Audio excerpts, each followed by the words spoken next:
Hello everyone, ಇದು ಶುಕ್ರವಾರದ vlog.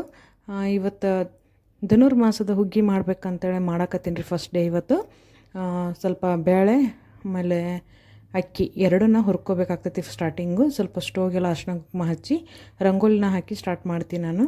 ಈಗ 5 ಗಂಟೆನೂ ಆಗಿರ್ಬೋದು. ನಾನು 4:30 ಎದ್ದಿದ್ದೆ. ಇವಾಗೆಲ್ಲ ಸ್ನಾನ ಎಲ್ಲ ಆಗಿ ಹೋಗಿದ್ರಿ ನಂದು. ಈಗ ಇದನ್ನು ರೆಡಿ ಮಾಡ್ಕೊಂಡು ಹಾಗೆ ಪೂಜೆ ಮಾಡ್ಕೋಬೇಕಂತ. ಅಂದರೆ ಇದು ಸೂರ್ಯೋದಯ ಒಳಗನೆ ಈ ನೈವೇದ್ಯನ ನಾವು ಮಾಡಬೇಕಾಗ್ತೈತ್ರಿ. ನಾನು ಒಂದು 5 ದಿವಸ ಇದನ್ನು ಮಾಡಬೇಕು. ಆಮೇಲೆ ಇನ್ನೇ ಗುರುವಾರ ಲಕ್ಷ್ಮೀ ಪೂಜೆಗೆ ನಾವು ಏನು ನೈವೇದ್ಯ ಮಾಡಿದ್ದಿಲ್ಲ ರೀ ನಾನು. ಯಾಕಂತಂದ್ರೆ ಏನು ಏಕಾದಶಿ ಇತ್ತಲ್ಲ, ಅದಕ್ಕೆ ನೈವೇದ್ಯ ಏನು ಬರಲ್ಲ ಅಂತ ಹೇಳಿದ ಸಲುವಾಗಿ ಹಾಲು ಸಕ್ಕರೆ ಅಷ್ಟೇ ನೈವೇದ್ಯ ಮಾಡಿದ್ದೆ. ಇವತ್ತು ಸ್ವಲ್ಪ ಹೋಳಿಗೆ ಮಾಡ್ಬೇಕಂತ ಮಾಡೀನಿ ರೀ. ಅದಕ್ಕೆ ಹೋಳಿಗೆನ ರೆಡಿ ಮಾಡ್ಕೊತೀನಿ. ಹಾಗೆ ಸೈಡಿಗೆ ನಾನು ಅದನ್ನು ಕುಕ್ಕರ್ಗೆ ಇಟ್ಬಿಡ್ತೀನಿ. ನಾನು ಪೂಜೆ ಎಲ್ಲ ಆಗೋಷ್ಟರಲ್ಲಿ ಅದು ಬ್ಯಾಳಿಗೆ ಕುದ್ಬಿಟ್ರೆ ನನಗೆ ಜಲ್ದಿ ಮಾಡ್ಕೊಳಕ್ಕೆ ಅನುಕೂಲ ಆಗ್ತೈತೆ ನೋಡಿರಿ. ಅದಕ್ಕಂತೇಳಿ ಈಗ ಇದ್ರ ಮಸಾಲೆ ನೋಡಿರಿ, ಸ್ವಲ್ಪ ಒಣ ಕೊಬ್ಬರಿ, ಆಮೇಲೆ ಚಕ್ಕಿ, ಸ್ವಲ್ಪ ಜೀರಿಗೆ, ಆಮೇಲೆ ಮೆಣಸು, ಇಷ್ಟೂ ಹಸಿದೇ ಮಿಕ್ಸರ್ಗೆ ಹಾಕೋದ್ರಿ. ಅದೇನು ಹುರಿಬೇಕಂತೇನಿಲ್ಲ ಅಂತ. ಈ ಥರ ಪೌಡ್ರ್ ಮಾಡಿಕೊಂಡು ಸ್ವಲ್ಪ ಅದನ್ನೇನು ಬೇಳೆ ಕುದ್ಸಕ್ಕೆ ಇಟ್ಟಿರ್ತೀವಿ ನೋಡಿರಿ, ಅದು ಸ್ವಲ್ಪ ಕುದೀತು ಇನ್ನೇನು ಆಗ್ತಿದ್ದಂಗೆ ಇದನ್ನು ಪೌಡ್ರನ್ನ ಒಂದು ಸ್ಪೂನು ಅಥವಾ ಹಾಫ್ ಸ್ಪೂನು ಹಾಕಿ ಮಿಕ್ಸ್ ಮಾಡಿಬಿಡೋದು ಅಷ್ಟೇ ರೀ. ಆಮೇಲೆ ನಾನು ಇಲ್ಲಿ ಬ್ಯಾಳಿಗೆ ರೆಡಿ ಮಾಡಾಕತ್ತಿದ್ದೆ ನೋಡಿರಿ. ಸ್ವಲ್ಪ ರಾಯರಿಗೂ ಪ್ರಸಾದ ಆಗುತ್ತಂತೇಳಿ ರಾಯರಿಗೆ ಒಂದು ಸ್ವಲ್ಪ ಹೂರಣದ ಇಷ್ಟ ಆಗತ್ತಂತ ಹೇಳ್ತಾರೆ. ಅದ್ರ ಸಲುವಾಗಿ ಅವ್ರಿಗೊಂದು ಸ್ವಲ್ಪ ಅದನ್ನು ನೈವೇದ್ಯ ಇಟ್ರೆ ಆಯ್ತು ಅಂತ. ಇವತ್ತು ದ್ವಾದಶಿ ಇದಲ್ರಿ, ಅದಕ್ಕೂ ಆಯಿತು, ನಮಗೂ ಆಗುತ್ತೆ ಅಂಥೇಳಿ ಸ್ವಲ್ಪ ಜಾಸ್ತಿನೇ ಹಾಕೀನಿ. ಸ್ವಲ್ಪ ಅರಿಶಿನ ಎಣ್ಣೆ ಹಾಕಿ ಇದನ್ನು ಇಟ್ಬಿಡ್ತೀನಿ ರೀ. ಒಂದು 3-4 ವಿಸಿಲ್ ಬಂದ್ರೆ ಸರಿ ಹೋಗ್ತೈತಿ. ಈಗ ಇದು ಕಂಪ್ಲೀಟ್ ರೆಡಿ ಆಗೈತೆ ರೀ. ಇದಕ್ಕೆ ಸ್ವಲ್ಪ ನಾನು ಕರಿಬೇವ ಮತ್ತು ತುಪ್ಪನ ಹಾಕಿ ಇನ್ನೊಂದು ಸರಿ ಚೆಂದ ಮಿಕ್ಸ್ ಮಾಡ್ಕೊಂಡ್ಬಿಡ್ತೀನಿ. ಇದು ನೈವೇದ್ಯಕ್ಕೆ ಇದು ರೆಡಿ ಆಗೋಯ್ತು. ಈಗ ಇವತ್ತು ಭಾಳ ಅರ್ಜೆಂಟ್ ಅನ್ನಿಸ್ಕೊತೈತೆ ನೋಡಿರಿ. ಇನ್ನೂ ಸ್ವಲ್ಪ ಜಲ್ದಿನೇ ಹೇಳ್ಬೇಕಾಗಿತ್ತು ಅಂತ ಅನ್ನಿಸ್ಕೊತೈತೆ ನನಗೆ. ಈ ರಂಗೋಲಿ ನೋಡಿರಿ ಭಾಳ ಟೈಮ್ ತೊಗೋತೈತೆ ರೀ. ಒಂದು ದೇವ್ರ ಮುಂದೆ ಹಾಕಬೇಕು, ಹೊಸ್ತಲ ಹತ್ರ ಹಾಕಬೇಕು, ಆಮೇಲೆ ತುಳಸಿ ಹತ್ರ ಸ್ವಲ್ಪ ಯಾವುದಾದ್ರೂ ಅರ್ಜೆಂಟಿಗೆ ತೆಗಿಯಂಗಿಲ್ಲ ರೀ. ಯಾವಾಗೋ ಏನೋ ತೆಗಿತಿರ್ತೀವಿ, ಇವತ್ತು ಯಾಕೆ ಬಿಡಬೇಕಂತ ಅನ್ನಿಸ್ಬಿಡ್ತೈತಿ. ಎಲ್ಲನೂ ಹಾಕ್ಬೇಕು ಅನ್ಸೈತೆ ರೀ. ಹೀಗಾಗಿ ಅವಿಷ್ಟು ತೆಗಿಯೋಷ್ಟರಲ್ಲಿ ಟೈಮೇ ಹೋಗ್ಬಿಡ್ತೈತೆ ನೋಡಿರಿ. ಈ ದೇವ್ರ ಹತ್ರ ಇಲ್ಲಿ ಜಗಲಿ ಹತ್ರ ಈ ಥರ ರಂಗೋಲಿ ತೆಗ್ದೀನಿ ಇವತ್ತು.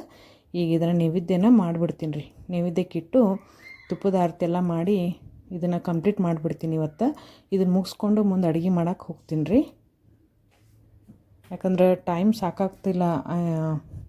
ನಾಳೆ ಇನ್ನೂ ಸ್ವಲ್ಪ ಜಲ್ದಿನೇ ಹೇಳ್ಬೇಕು ಅನ್ನಿಸ್ತೈತೆ ರೀ ನನಗೆ. ಯಾಕಂದ್ರೆ ಅರ್ಜೆಂಟ್ ಆಗೋಗಿತ್ತು. ಹೊಸ್ತಲ ಹತ್ರ ಇವತ್ತು ರಂಗೋಲಿ ನೀಟಾಗಿ ತೆಗಿಯೋಕ್ಕೆ ಆಗಲಿಲ್ಲ ನನಗೆ ಇವತ್ತು. ನೋಡ್ಬೋದು ನೀವು ಮುಂದೆ. ಆಮೇಲೆ ಇವತ್ತಿನ ಪೂಜೆ ಸ್ವಲ್ಪ ಹೂವೆಲ್ಲ ಚೇಂಜ್ ಮಾಡಿ ದೀಪ ಎಲ್ಲ ಹಚ್ಚಿ ಮಂಗಳಾರತಿನೆಲ್ಲ ಮಾಡಿಬಿಟ್ಟೆ. ಆಮೇಲೆ ಉಡಿ ತುಂಬಿದಿಲ್ಲ ನಿನ್ನೆ, ಇವತ್ತು ಉಡಿ ಎಲ್ಲ ತುಂಬಿ ಪೂಜೆಗೆ ರೆಡಿ ಮಾಡೀನಿ ರೀ. ಇನ್ನು ಹೂರಣ ಮಾಡಾದ್ಮೇಲೆ, ಹೋಳಿಗೆ ಮಾಡಾದ್ಮೇಲೆ ಕಾಯೆಲ್ಲ ಒಡ್ಕೋಬೇಕಾಗ್ತದೆ. ಕಾಯಿನೂ ಒಡೆದಿಲ್ಲ ರಾಯರಿಗೆ. ಇವತ್ತೆಲ್ಲ ಈ ಥರ ಹೂವೆಲ್ಲ ಏರಿಸಿ ಇವತ್ತು ದ್ವಾದಶಿದು ಪೂಜೆನ ಈ ರೀತಿ ಮಾಡೀನಿ. ಸ್ವಲ್ಪ ಅವ್ರಿಗೆ ಹೂರಣದು ಇದು ಇಷ್ಟ ಅಂತ ಹೇಳ್ತಾರೆ ನೋಡಿರಿ, ಕಡ್ಲಿ ಬೆಳೆದು. ಅದ್ರ ಸಲ ಅವ್ರಿಗೋಸ್ಕರ ಅಂತ ಸ್ವಲ್ಪ ತೆಗೆದಿಟ್ಕೋತೀನಿ. ಅದನ್ನು ದ್ವಾದಶಿಗೆ ನೈವೇದ್ಯ ಅಂಥೇಳಿ ಇಟ್ರೆ ಆಯ್ತು ಅಂತೇಳಿ ಮಾಡಿ ನಾನು ಇವತ್ತಿನ ಸಿಂಪಲ್ಲಾಗಿರೋ ರಂಗೋಲಿ ನೋಡಿರಿ. ಇವತ್ತಿನ ರಂಗೋಲಿ ಪೂಜೆ ಹೆಂಗೆ ಅನ್ನಿಸ್ತಂತ ಹೇಳ್ರಿ ಪ್ಲೀಸ್ ನಂಗೆ. ಆಮೇಲೆ ತುಳಸಿ ಹತ್ರ ಈ ಥರ ಸಿಂಪಲಾಗಿ ತೆಗೆದಿದ್ದೆ ನೋಡಿರಿ.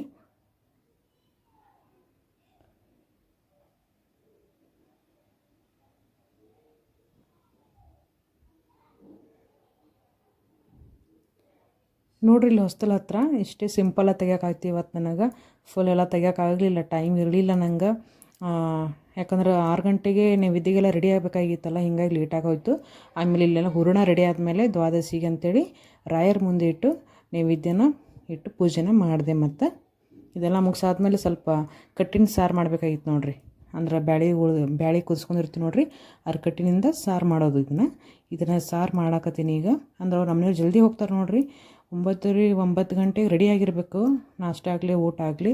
ಅದಕ್ಕೆ ಈ ಥರ ಎಲ್ಲ ಸ್ಪೆಷಲಾಗಿ ಏನಾರು ಮಾಡಿದಾಗ ಅವರು ತಿಂದೇ ಹೋದ್ರೆ ಸರಿ ಅನಿಸಲ್ಲ. ಮಧ್ಯಾಹ್ನ ಬೆಕ್ಕಿನ ಸಲಿಗೆ ಮಾಡ್ಕೋಬೇಕಾಗ್ತೈತಿ. ಅದಕ್ಕೆ ಅವರು ಹೋಗೋದ್ರೊಳಗನೆ ಮಾಡಿಬಿಟ್ಟಿರ್ತೀನಿ ನಾನು. ಅವರು ಊಟ ಮಾಡಿ ಹೋದ್ರಂದ್ರೆ ನಡೀತಿತ್ತು ನನಗೆ. ಆಮೇಲೆ ಟೊಮೆಟೊ ಕುದಿಸ್ಕೊಂಡಿದ್ದೆ ನಾನು, ಬ್ಯಾಳಿ ಕಟ್ಟಿನೊಳಗನೆ ಇಟ್ಟು ಅದನ್ನು ಟೊಮೆಟೊ ಕುದಿಸಿರೋದು, ಆಮೇಲೆ ಸ್ವಲ್ಪ ಖಾರ, ಜೀರಿಗೆ, ಉಪ್ಪು, ಆಮೇಲೆ ಕೊತ್ತಂಬರಿ ಹಾಕಿ ಮಿಕ್ಸರ್ಗೆ ಹಾಕ್ಕೊಂಡಿದ್ದೆ. ಅದನ್ನೇ ಈಗ ಒಗ್ಗರಣೆ ಒಳಗೆ ಹಾಕೋಕತ್ತೀನಿ ರೀ ನಾನು. ನೀರು ನಿಮ್ಗೆ ಎಷ್ಟು ಬೇಕಾಗುತ್ತೆ ಅಷ್ಟು ನೋಡಿ ಹಾಕ್ಕೋಬೇಕಾಗ್ತದೆ. ಹುಣ್ಸುಳಿನೂ ಇತ್ತು, ಹುಣ್ಸುಳಿನೂ ಅದರೊಳಗೆ ಹಾಕಿ ಮಿಕ್ಸ್ ಮಾಡೀನಿ ರೀ.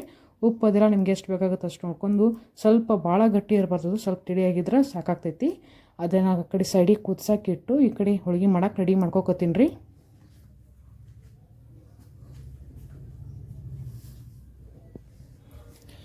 ಈಗ ಹೋಳಿಗೆ ಮಾಡೋಕೆ ಸ್ಟಾರ್ಟ್ ಮಾಡ್ತೀನಿ ರೀ. ಹೋಳಿಗೆ ನಾನು ಅಷ್ಟೊಂದೇನು ಫುಲ್ ಪರ್ಫೆಕ್ಟ್ ಏನಿಲ್ಲ, ಮೀಡಿಯಮಾಗಿ ಮಾಡ್ತೀನಿ ರೀ. ಸಾರಂತೂ ರೆಡಿಯಾಗಿ ಹೋಯ್ತು. ಇನ್ನೇನು ಹೋಳಿಗೆ ಸ್ವಲ್ಪ ಹಪ್ಪಳ ಮಾಡ್ಕೋಬೇಕಷ್ಟೆ. ಸ್ವಲ್ಪ ಹಿಟ್ಟನ್ನು ನಾವು ಈ ಥರ ಚೆಂದ ನಾದ್ಕೋಬೇಕಾಗ್ತೈತಿ ಇನ್ನೊಂದು ಸರಿ. ಅದಕ್ಕೆ ಈ ರೀತಿ ಮಾಡ್ತೀನಿ ರೀ. ನಾನು ಮಾಡಿ ಹೋಳಿಗೆನ ಸ್ಟಾರ್ಟ್ ಮಾಡಿದೆ ನೋಡಿರಿ. ಒಂದೆರಡು ಮಾಡೋದಷ್ಟೇ ನಿಮ್ಮ ಜೊತೆ ಶೇರ್ ಮಾಡ್ಕೊಂಡೀನಿ ರೀ. ಯಾಕಂದ್ರೆ ಲೇಟ್ ಆಗ್ತೈತಿ ವಿಡಿಯೋ ಮಾಡ್ಕೊಂಡು ಕೂತ್ರೆ, ಮತ್ತು ನಮ್ಮವ್ರ ಕಡೆ ಬೇಯಿಸ್ಕೋಬೇಕಾಗ್ತೈತಿ. ನಾನು ಅದಕ್ಕೆ ಅಷ್ಟೇ ಒಂದೆರಡು ಮಾಡೋದು ಮಾತ್ರ ತೋರಿಸೀನಿ ರೀ ಇಲ್ಲಿ. ನೀವು ಯಾವ ರೀತಿ ಹೋಳಿಗೆ ಮಾಡ್ತೀರಂತ ತಿಳಿಸ್ರಿ. ನಾವಂದ್ರೆ ಈ ಥರ ಕಡ್ಲಿ ಬೆಳೆದು ಈ ರೀತಿ ಮಾಡ್ತೀವಿ. ಕೆಲವೊಬ್ರು ಹಿಟ್ಟು ಹಚ್ಚಿನೂ ಮಾಡ್ತಾರೆ. ಜಾಸ್ತಿ ಪರ್ಫೆಕ್ಟಾಗಿ ಇದಾಗದಿದ್ರೆ ಬರ್ದಿಲ್ಲ ಅಂದ್ರೆ ಎಣ್ಣೆ ಹಚ್ಚೋ ಬದಲಿ ಹಿಟ್ಟು ಹಚ್ಚಿ ಮಾಡ್ಬೋದು. ಚಪಾತಿ ಥರನೇ ಅದರಲ್ಲಿ ಹೂರಣ ತುಂಬಿರೋ ಥರ ಅನ್ನಿಸ್ತೈತೆ ಅಷ್ಟೇ. ಅದು ಒಂಥರ ಟೇಸ್ಟ್ ಇರುತ್ತೆ. ಬಟ್ ಇದರಷ್ಟು ಟೇಸ್ಟ್ ಬರಲ್ಲ ಅಂತ ನಾನು ಅನ್ಕೋತೀನಿ ತಿನ್ನೋಕೆ. ಇದು ಎಣ್ಣೆ ಹಚ್ಚಿ ಮಾಡಿರೋದೇ ಒಂಥರ ಇದು ಇರ್ತೈತೆ ರೀ.